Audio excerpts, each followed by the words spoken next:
Hey, Martha, you know what? What's that, Earl? Sure been a long time since we heard one of them there Paranormal Rundown shows. It sure has, Earl. I wonder what's up with those boys. Well, I don't know. I miss it. It's the only place in the world you can hear about them Bigfoot critters and the salvation of the human soul and aliens attacking people down in shopping malls and dudes who think they're horses and African vanishing penis syndrome in the same show. That's true, Earl. They also talked about that lady who gave birth to rabbits. They sure did, and talked and talked and talked and talked. You know, maybe I ought to give them a call, see what's happening. Let them know that we really want to hear that rundown. That'd be really nice of you, Earl. You're such a good man. Oh, and you're the best wife ever, Martha. I feel so very, very lucky.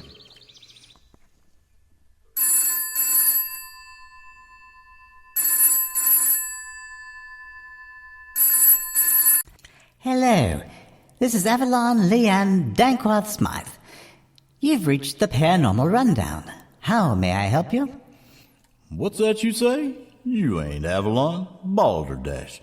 Avalon is a disconcerting combination of innocent feminine childhood and anomalous foreboding doom. You just sound goofy.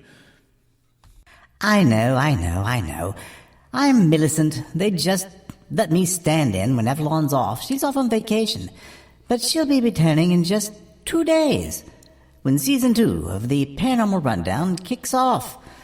They'll be interviewing. No, they don't interview.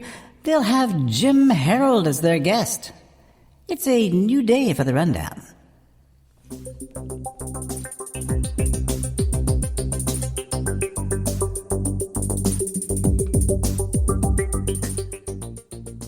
And hello, everyone. This is Vic Hermanson. Fake Avalon. Stand-in Avalon is correct in just 2 days. July 18th, 2024. The gang of nerds, Father Birdsong, JJ, Dave Griffith, and myself, Vic Hermanson, will be recording Season 2, Episode 1 of the Paranormal Rundown. They've got a guest like no other. At least no other so far. The very famous and the very prolific podcaster Jim Harold will be with the boys on the Rundown. This is a great day. So, to tide you over till that episode is published, I've put together just a few little snippets of some of the paranormal dork talk that the boys do just to keep in practice. Hope you enjoy this. Come back again in a few weeks and listen to Jim Harold as he delves into the unusual world of the Paranormal Rundown.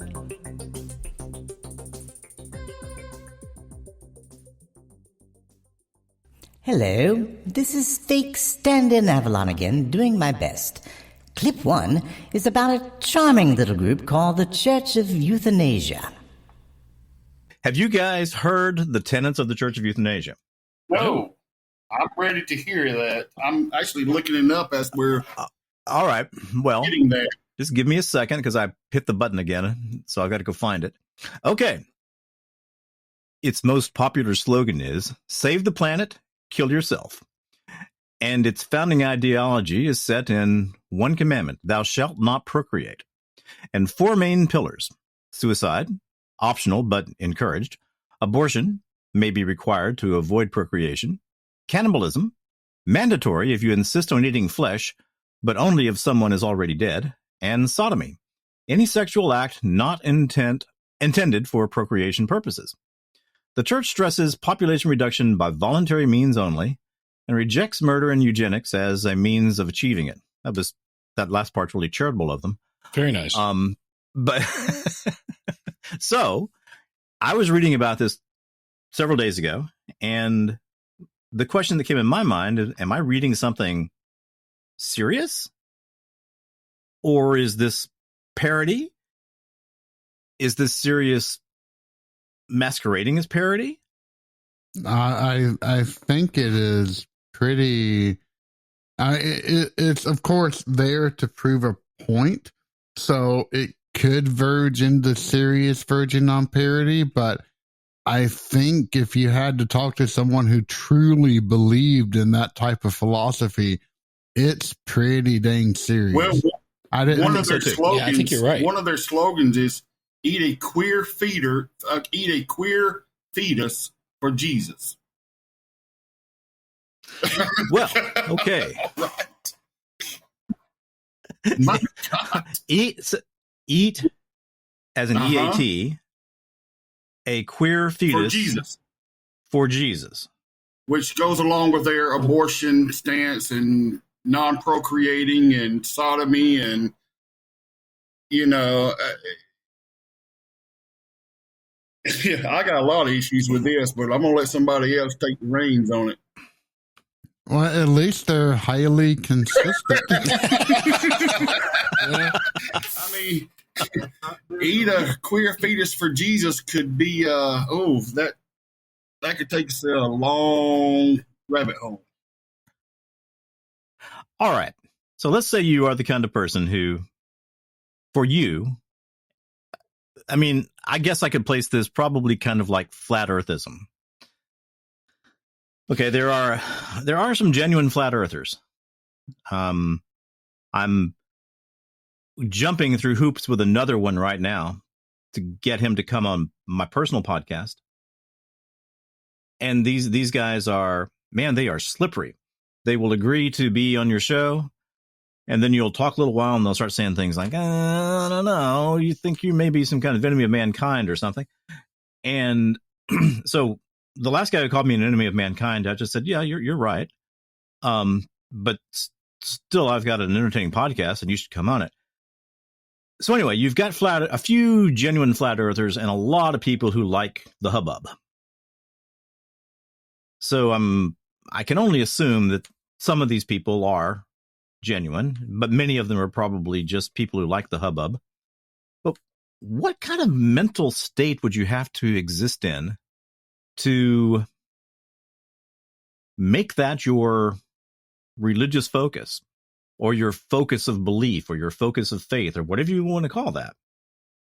Well, I mean, the main thing that springs to mind for me is kind of your classical, true, neutral druid. If you're setting this in a D&D kind of setting, if you believe that the greatest threat that is currently facing the earth is human overpopulation, and you are attempting to remedy that in some fashion, then, and you are purely emotionally or philosophically driven to fulfill that overwhelming need that you may have, then this does make entirely too much sense. But you would either have to be, as you were saying, someone who is chasing internet fame, or the money that may come from monetization, or you are a true zealot and you are pushing this as hard as you possibly can, just like the most obnoxious vegan that has ever lived on the planet. Well, and the way you just laid that out, JJ, lines up perfectly with the conversations we've had about flat earthers in the past. They almost break up into that exact same group. There's a very small portion who that's actually what they believe. And then there's a portion that want to make some money off of it or get famous. And then there's some that are just along the ride for something entertaining to say you're a part of. But it looks like the numbers are pretty low. I'm glad. It says here in its heyday, the hundreds of official members and thousands of subscribers, but it's kind of dwindled since 2015. Maybe they all. Where did this come from? Who was the original euthanasianist? Founded by Chris Corda. She is an American anti-nationalist activist. Yeah. And Robert Kimberk, Pastor Kim in Boston, Massachusetts. In 1992, it's been around for a while. But, you can see, and I not to get political, so I'm not getting political here. Get as here. political as you want. Well, you can see this philosophy in certain aspects of politics or things that influence politics from whether it's the environmental movements or what, but this idea that humans are sort of the scourge of the planet, and we need to. Yeah, we are a disease, a virus. I think it's an extreme version of that. I think there's some of that's version. Right, mm-hmm. Some of it's wrong. It's I don't know. Like I say, I don't want to get into that, but you can see maybe bits and pieces of this in stories that you read today, not necessarily of this group. Well, but of listen this to this. It says that the church gained early attention in 1995 because of its affiliation with Paranoia.com. What is that? Which hosted many sites that were controversial or skirted illegally.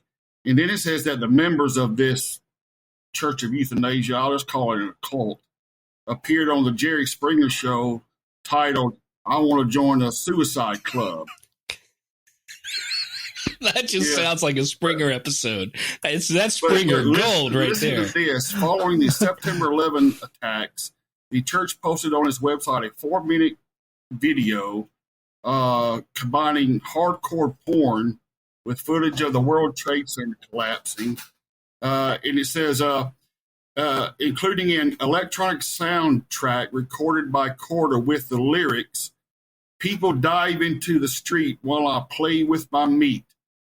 It also shows a man masturbating and then cleaning himself with an American flag. Okay, so these are extremely confrontational, immature souls looking for attention, looking for responses from people. Okay, but I got to say this. I typed in paranoia.com. I did too, and let me tell you what comes up. Disney. No. Goes straight to Disney.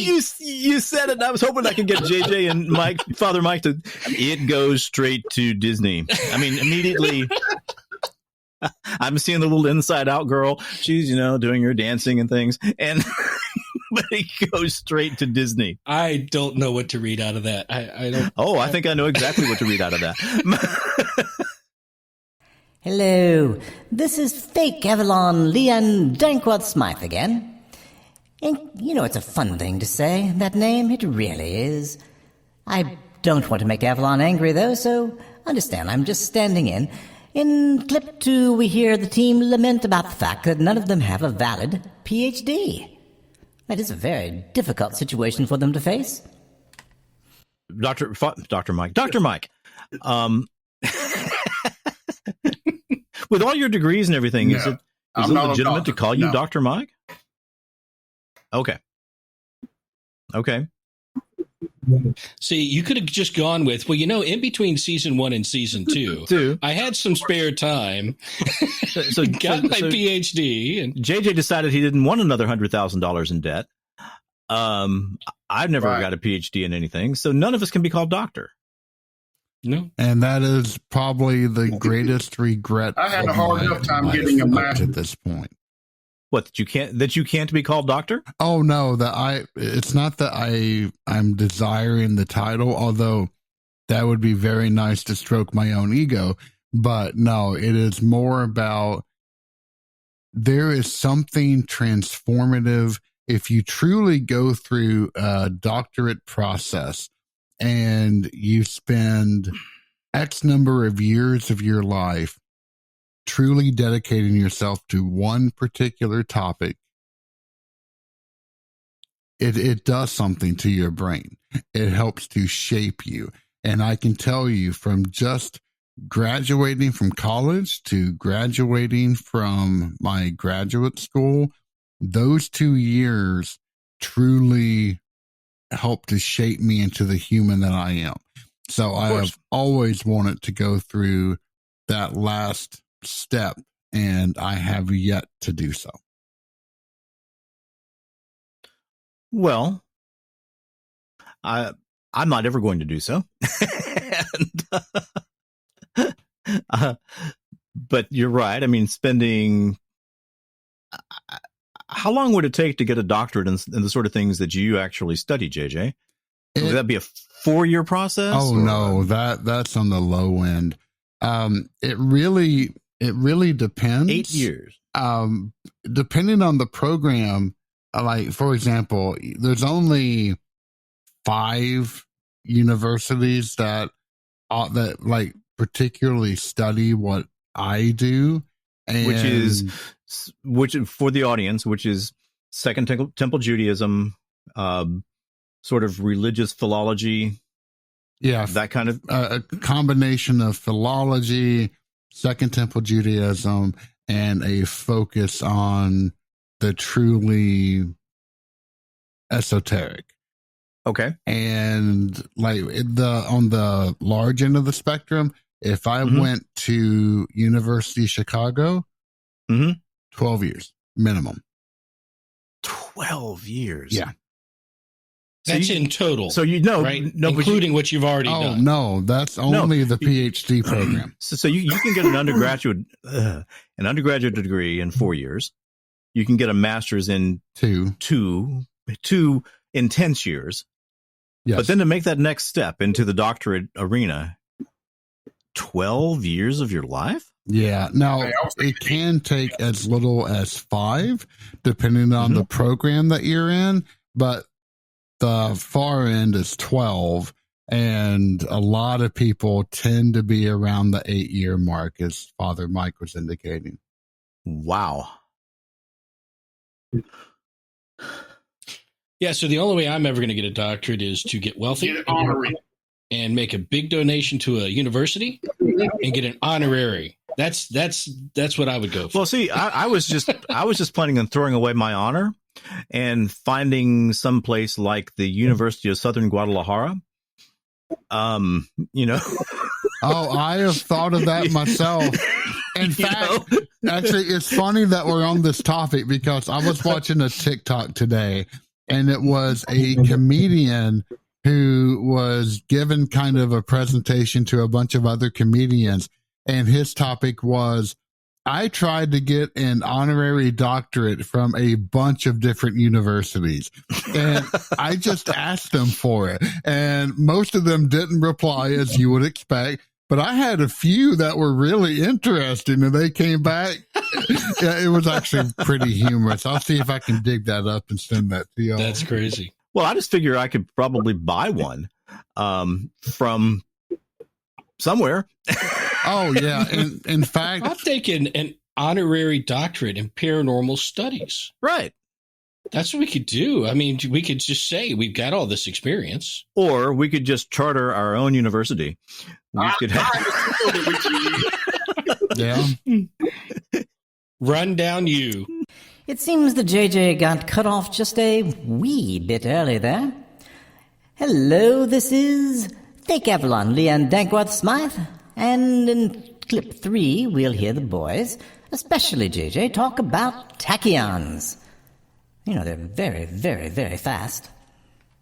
So when I was in high school, I picked up a book and started reading it called The Cosmic Onion. Have y'all ever read or heard of that one? Mm-mm. I have not read The Cosmic Onion. It's a very small text, and it is probably horribly outdated now.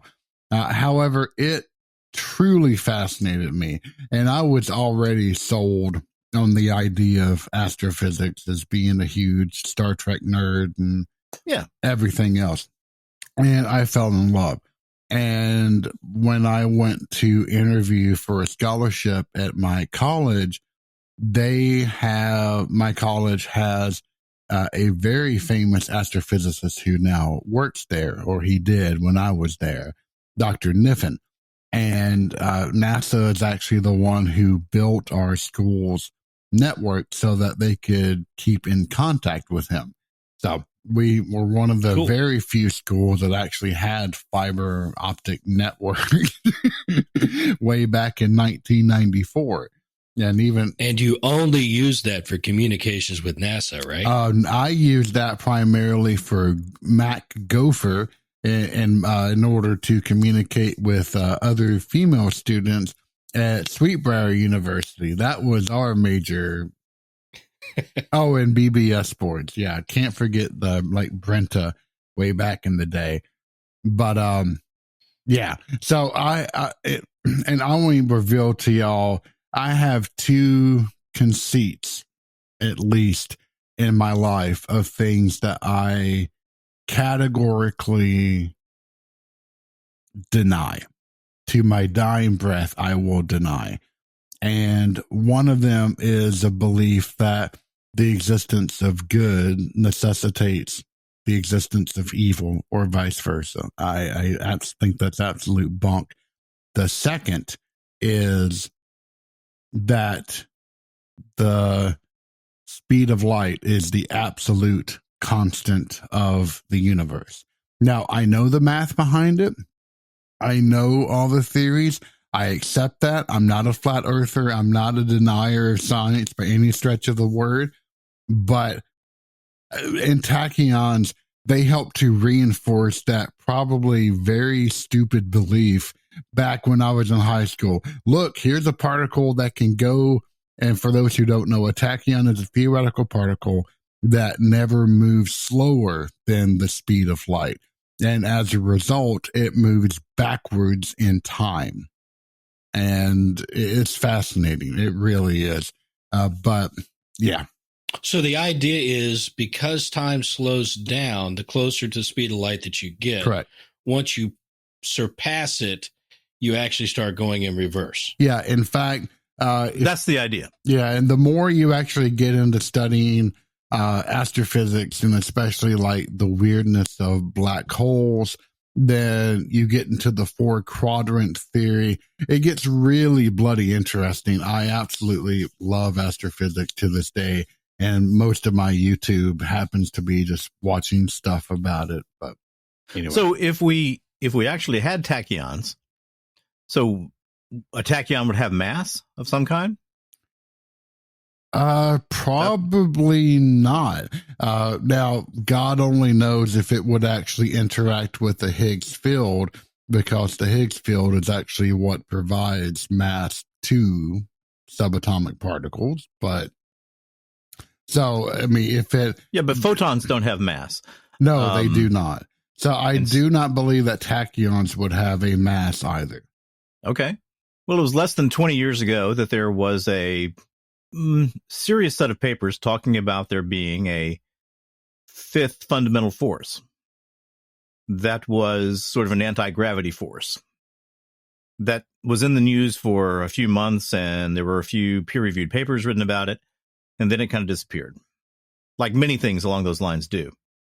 So, for instance... That's about the time we recovered a spaceship that had antimatter that went against gravity, and the government shut all that stuff down. You're not supposed to know about that, Dave. What's going on here? I mean, what are you thinking? I mean, the black vans could be out in front right now. Probably are, but and they watch me on a regular basis. Or the midnight ice cream truck. So. Midnight ice cream. All right, so there was a study a few years ago. I mean, it was a big deal where there were 2 detectors of some, detecting particles in the Italian Alps. And there was indication that one of these detectors was sensing something that was moving 0.0001% faster than the speed of light. And finally they had to say, well, we kind of got excited about it, but it was a bad detector. Anybody remember that? As it was going? No, but it's always a bad detector. It's a bad detector. Have you ever seen the gravitational wave detectors? Well, they're pretty dang interesting. There's one in Louisiana, and the other one is Washington or Oregon.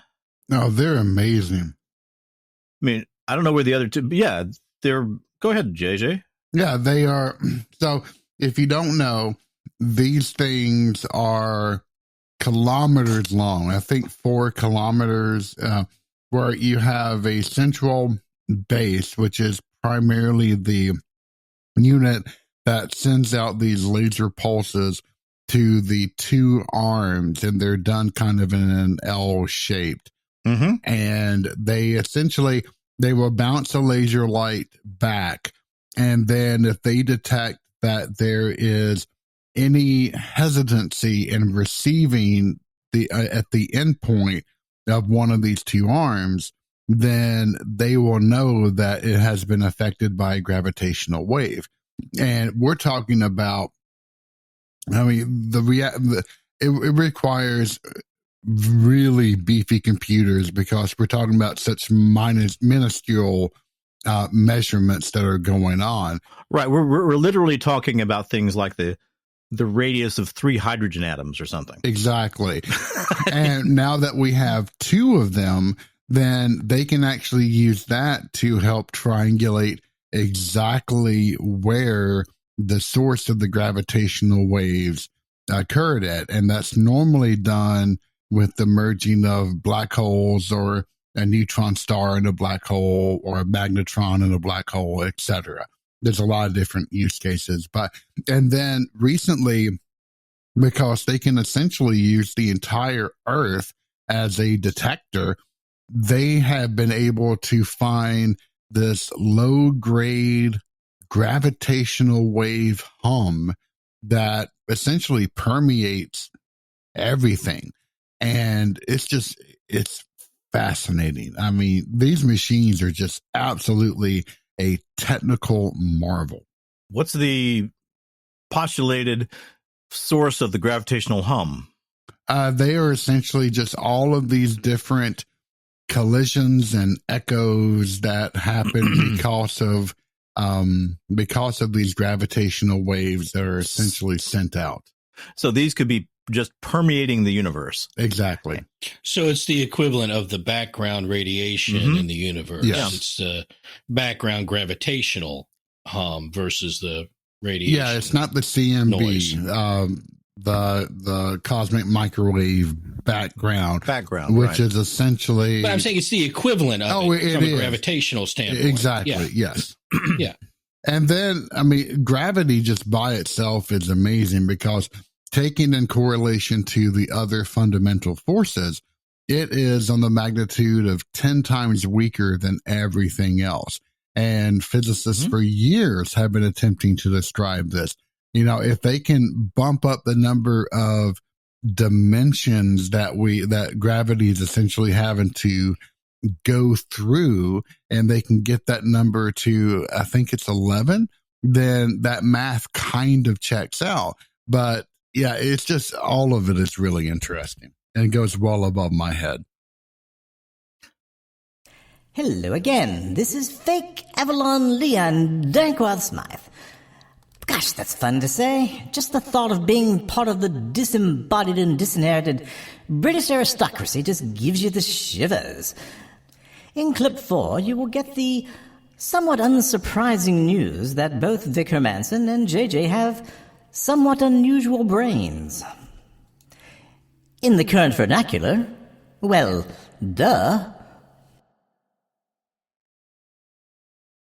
What I do, and my brain is really kind of bizarre. I do not have an inner monologue. Everything is dead silent in my head, and things just dredge up from the void, and I know them. But in class, I sit there and create these mental models where everything's essentially a giant circle. And it's simplified. I don't get all the details, but I know the concepts. And even now, I know all the concepts from when I went through grad school. Talk about that giant circle. I'm not fully visualizing that. Essentially, so during, let's say, for example, for a lecture or for a series of lectures in which you're then going to have a cumulative test to go over your knowledge for that particular subset of knowledge, I was able to create a mental circular model in which I would plug all of that information into, find the correlations between them, and then say, yep, this is my understanding of this particular subset of knowledge, and then store that. So whenever I'd walk into an exam, that's what I had going on. The name for what you're talking about is Anauralia? Anauralia? Never heard that one. There's something called anauralia, or the absence of auditory imagery, which means a complete lack of the inner voice. And my inner voice is sometimes so loud. I mean, there are so many of them. You know, the idea. Well, sorry. How many inner voices do you have, Victor? Just depends on the day. Do they each have distinct personalities and names, or are they in the room with us right now? Easily, I would say on the average 6. Okay, but there's 6 unique inner dialogues going on in moments of extreme mental need. When there's a lot of things I got to solve, there might be a dozen going on, and they are unique. And there's Bert's going to listen to this and say, he can't have 12. But it's a cacophony in there. So that's one of the reasons I love being out in the woods so much, out in the forest, is because you go in the forest and the brain says, oh, I want to hear the subtle sounds of the forest. I want to hear the insects. I want to hear the leaves rustling, that kind of thing. And so those voices, that inner cacophony, will back off, and I can hear that better. So JJ, when you go someplace like that where there's some kind of natural soothing sound that you want to hear, and you're walking through the woods, say, are you carrying on an inner dialogue in your mind, or no? You're not? No, it's just dead silent. Now, wow. I get bombarded with mental images. I'm a very visual thinker. And so everything, I know that they say that there's a scale in which, can you picture something? Some people can picture no mental images whatsoever, whereas some are on a level 5 where they can picture everything in extreme detail. I'm the 5 on that one. I'm the 5. Yeah. So if I find myself in an unpleasant situation, let's just say that it's a romantic relationship where at any particular given time, the romantic partner is angry and you are being bombarded with things you don't want to hear. You know, I can neither confirm nor deny that I've ever experienced that.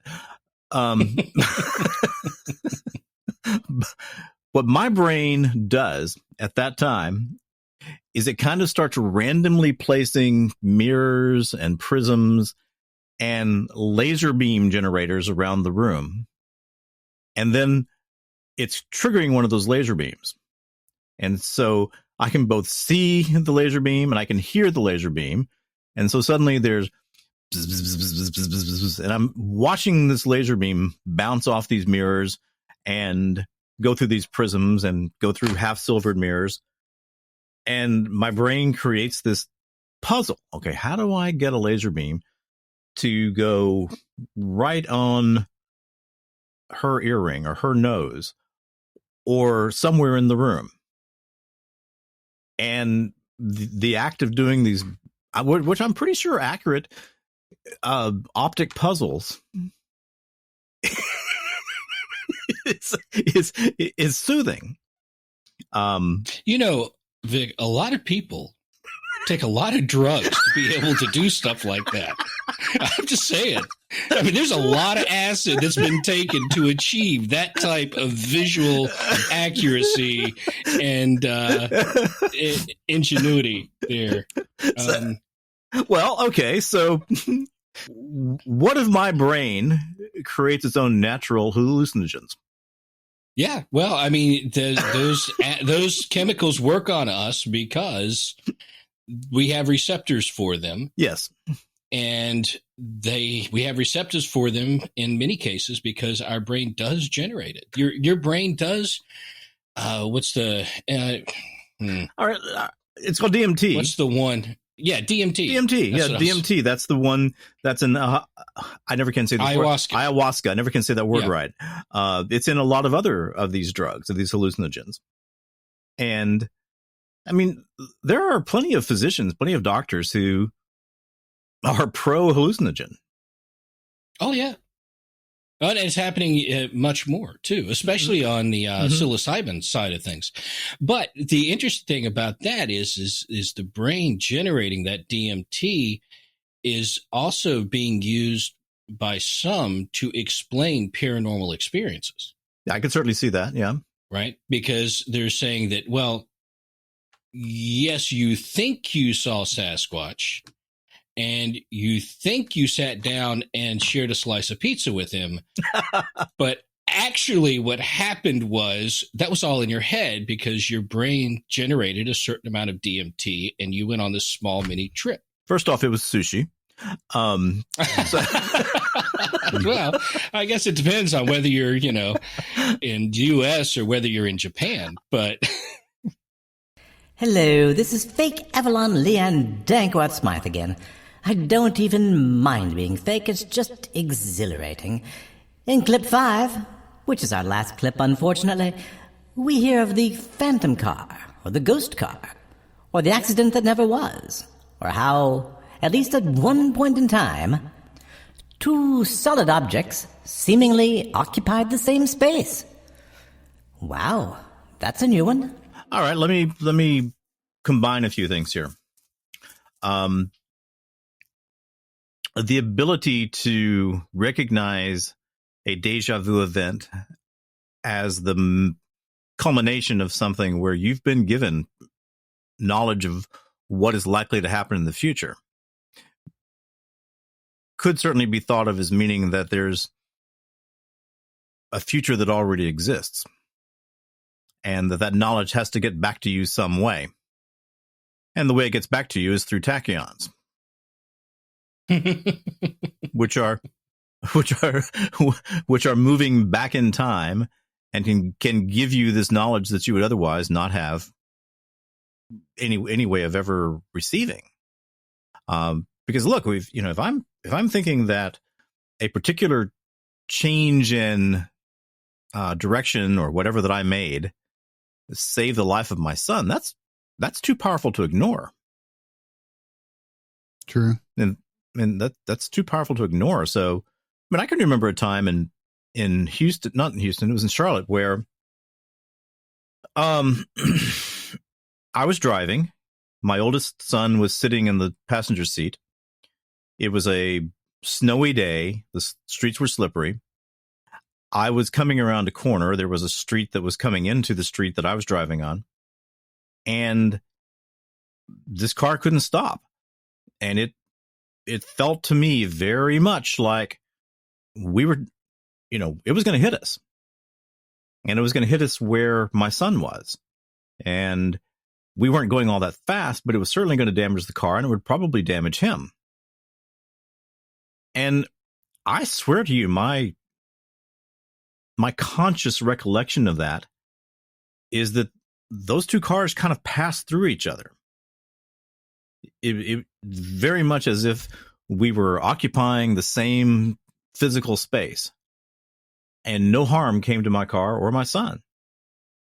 And I can remember as we finally got around that curve, I can remember looking at my son and him looking at me and saying, how'd that happen, Dad?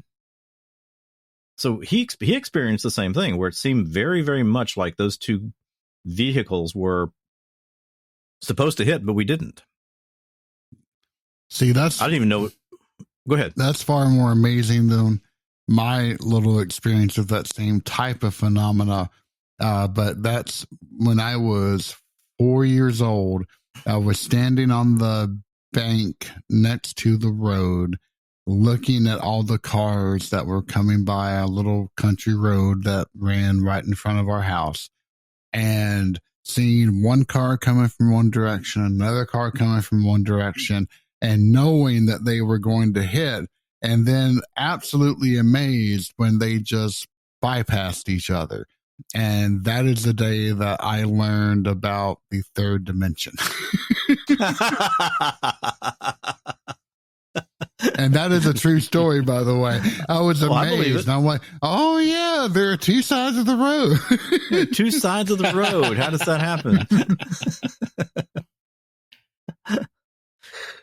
Well, that's a fascinating story, Vic. I mean, you're talking. But yes, it is. I mean, look, to me, it really did seem like I don't have any possibility of avoiding this collision. Mm-hmm. You know, sorry, that's just what's going to happen. If my son gets hurt, he gets hurt. But there was nothing I could do to get out of that situation. But there was no collision. And look, I could certainly be wrong, but man, that's how it felt to both of us. And how did he recall the event? Did he see it come through the car? Oh, no, you couldn't see anything. It was just as if I'm coming to the intersection. Okay, let's have my camera's too narrow to do that. Anyway, I'm coming to the intersection. The car goes out in front of my car. You've driven hundreds of thousands of miles in your life. I mean, you know where you are on the road. You know how far something is sticking out. This car was sticking halfway out into where my car would be. I mean, it would have been there would have been a 2.5 to 3 foot area of intersection there. Of overlap. Yeah. But that was my question. You said it would have gone through where your son was. Yeah. My question was, did he see anything like an image of the car going through? Did he see anything beyond what you saw as you're driving and trying to manage it? He just, I don't know. That's a good question. I didn't ask him anything like that. I was just really, I was kind of really baffled and confused. I mean, because I was already, bracing for. Because there's two possibilities here. Mm-hmm. Right? Well, I guess 3. The third being your visual misgauged it, right? But we'll set that one aside. Yeah. The other 2 possibilities are the car wasn't really there. The car was a spectral car. Spectral car, okay. Mm-hmm. Right? They got those all over Charlotte. Yeah. Mostly at night, they glow a little bit. Yeah. But, it was a ghost car and you just went through it, right? That's one possibility. I have no way of confirming that did not happen. And then the other possibility is right out of JJ's favorite movie series. And in The Matrix 2. Oh, gosh. You just had to go there, didn't you? I had to. Wait. You had those guys that could dematerialize as you would swipe through them. And the part of the car you went through dematerialized as you went through it. Right, those albino Rasta guys. Yeah. Yeah, the guys with the white dreadlocks. Anyway. Yeah, those guys were really frustrating to try to kill. So, it could have been just that part of the car, sort of,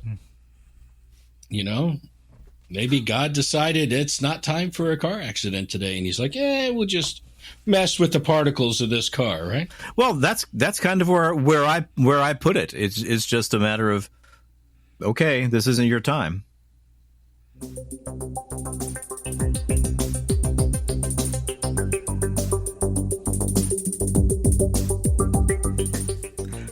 Well, and there we have it. 5 prime examples of the kind of thing you'll hear on the Paranormal Rundown during Season 2 all year long. Be sure to tune in for the first episode with Jim Harold of the Paranormal Podcast and Jim Harold's Campfire. It's going to be an amazing time. See you at episode 1.